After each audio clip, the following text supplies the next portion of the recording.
Добрый день, уважаемые жители города Нур-Султан. Отдел театра Дворца школьников имени Аль-Фараби запускает сегодня челлендж о любви к родине, к нашей земле. И мы призываем вас продолжить его, чтобы быть сильнее, чтобы быть вместе. Да здравствует Казахстан, да здравствует Нур-Султан.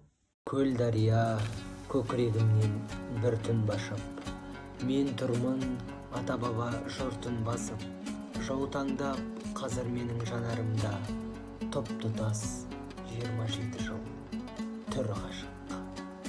Төп-түгел төрт құбыламды төстік етіп, туған жер мен сен салған құс түлетіп, дүние-ай қандай жақсы ет табаныңнан, тұрғаны өз топырағыңнан ыстық өтіп. Мен сендік азаматтық сертім менен, даусыңа дауыс қосам шертілмеген. Мен сенің серпілмеген күніңе де қараймын кереметтей серпін менен. Бәрінде мендегінің анам шығып, тұрсың ба болашағыма алаңшы үміт. Мен сенің жалғыз тамшы тасқыныңмын, кететін сенен шығып саған сеніп. Қайғыда, мұңда менен көп табылар, бәрі де жалғыз сен деп ақтарылар.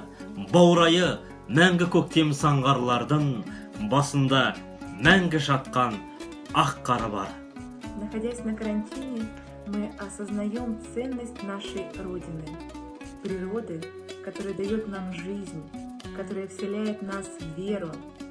Дорогие друзья, мы призываем вас ценить каждый момент, как встает солнце по утрам, как поют птицы за окном, тех близких, которые окружают нас, и жить в гармонии с природой.